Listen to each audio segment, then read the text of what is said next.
Assalamualaikum warahmatullahi wabarakatuh. Bismillahirrahmanirrahim. Alhamdulillahirabbil alamin. Wa bihi nasta'in ala umuri dunya waddin. Wassalatu wassalamu ala asyrafil anbiya wal mursalin wa ala alihi wa sahbihi wa man sara ala nahjihi bi ihsanin ila yaumil wa ba'd. Allahumma inna nas'aluka ilman nafi'a wa na'udzubika min ilmin la yanfa'. Allahumma aslih lana umurana kullaha wa aslih wulata umurina wa aslih umur sya'bina wa baladina ya rabbal alamin. Allahumma ansurna wal muslimin al madlumin fi Falastin wa fi kulli makan ya arhamar rahimin. Alhamdulillah, kita bersyukur kepada Allah Subhanahu wa taala atas segala nikmat dan karunia Allah berikan kepada kita. Sebagaimana salawat dan salam semoga tercurah kepada Rasulullah alaihi salatu wassalam beserta para keluarga, para sahabat dan orang-orang yang istiqamah berjalan di bawah naungan sunnah beliau sampai hari kiamat kelak. Kita meminta kepada Allah dengan nama-nama yang husna dan sifat-sifat yang maha mulia. Allah Subhanahu wa taala memberikan kita ilmu yang bermanfaat dan melindungi kita dari ilmu yang tidak bermanfaat. Allah perbaiki urusan kita, urusan pemimpin-pemimpin kita, urusan rakyat kita, bangsa kita, dan menjaga bangsa ini dari kehancuran dan keterpurukan. Dan Allah Subhanahu wa taala menolong kita dan saudara-saudara kita khususnya yang terzalimi di Palestina dan berbagai macam tempat. Amin ya rabbal alamin. Masih bersama kesimpulan bab ini, dan di pertemuan sebelumnya kita membahas tentang bahwa di antara kesimpulan bab ini adalah pentingnya muhasabah sebagaimana hadis Usama bin Zaid dan lain-lain. Dan telah kita jelaskan keterangan Maimun bin Mihran di pertemuan yang lalu tentang muhasabah. Di antara keterangan para ulama lainnya tentang muhasabah adalah apa yang dikatakan oleh Hasan al-Basri, salah satu ulama besar. Beliau menyampaikan rahimahullah, innal abda la yazalu bi khairin ma kana lahu wa'id min nafsihi wa kanatil muhasabatu min himmatihi. Seorang hamba akan selalu berada dalam kebaikan. Seorang hamba akan selalu berada dalam kebaikan selama ia punya penasehat dari dalam dirinya. Dan muhasabah, evaluasi diri, menjadi salah satu hal penting dalam dirinya, salah satu hal besar dalam pola hidupnya. Jadi seseorang hamba akan selalu berada dalam kebaikan jika dia punya penasehat.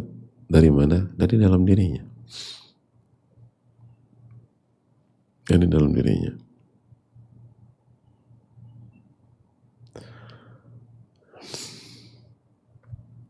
Jadi dari dalam dirinya. Betul, kita butuh nasihat juga dari luar. Tapi mulai dari dalam diri. Ibda binafsik, kata Nabi SAW. Mulai dari diri Anda.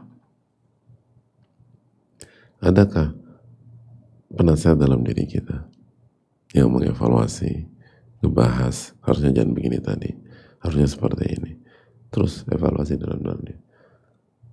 Dan muhasabah, mengevaluasi diri atau introspeksi diri, menjadi salah satu hal yang penting dalam dirinya. Jadi salah satu kegiatan penting keseharian itu muhasabah. Salah satunya muhasabah.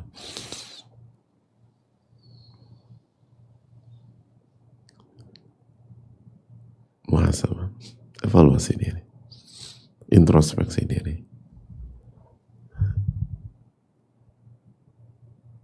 dan memberikan nasihat dan seterusnya. Dan ini seringkali yang lupa. Kita seringkali nggak berdialog dengan diri kita.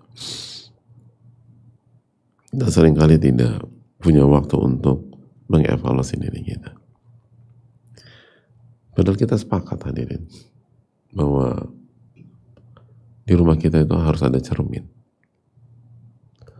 Di kamar kita perlu ada cermin. Maka di kamar mandi kita perlu ada cermin. Kenapa? Untuk mengevaluasi kondisi fisik kita, mengevaluasi penampilan kita sebelum kita beraktivitas. Tapi kenapa kita lupa punya cermin untuk jiwa dan hati kita? punya cermin dalam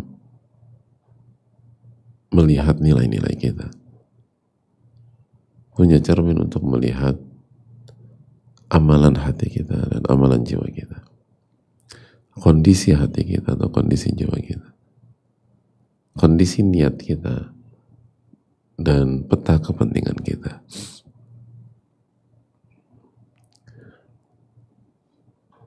Seringkali ironinya, kita sangat concern ketika memperhatikan posisi peci misalnya, kalau bagi laki-laki, atau posisi sebuah pernak-pernik tertentu dalam diri kita, atau jilbab bagi perempuan miring apa enggak gitu.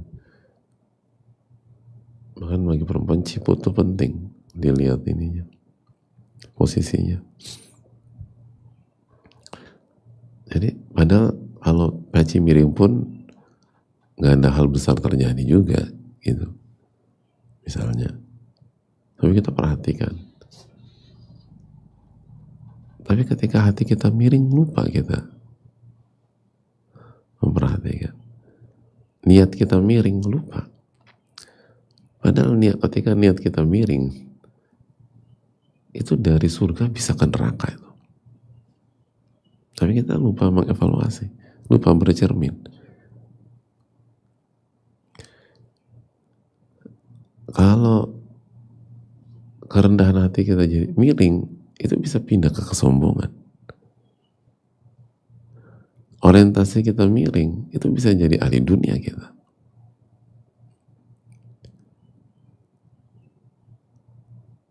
Kesederhanaan kita miring, bisa jadi ketamakan. Dan itu kemana-mana. Itu merubah pola hidup, merubah arah hidup, merubah destinasi hidup.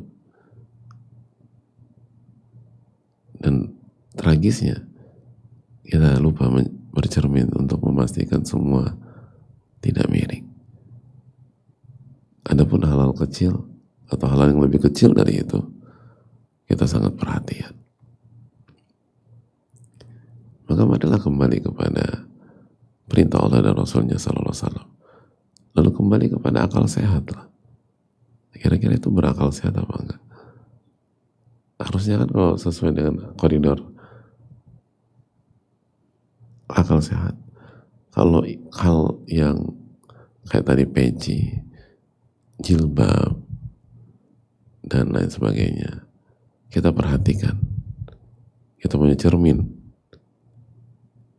Kita cek and recheck.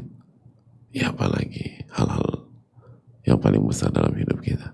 Tauhid kita, iman kita, niat kita, keikhlasan kita, ketawaduan kita, arah hidup kita, cara kita menilai orang, sebagaimana dalam bab ini, cara kita menilai kehidupan. Pernahkah kita mengevaluasi itu semua? Subhanallah wa asyhadu an la ilaha illa anta astaghfiruka wa atubu ilaik. Assalamualaikum warahmatullahi wabarakatuh. Syukran.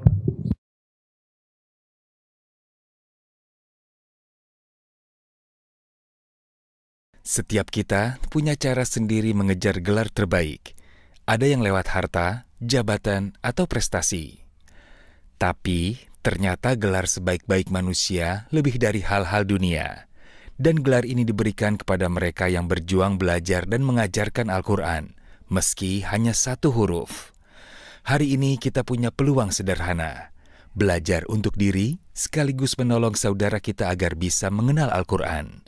1 huruf yang dibaca bisa jadi pahala yang mengalir untuk kita.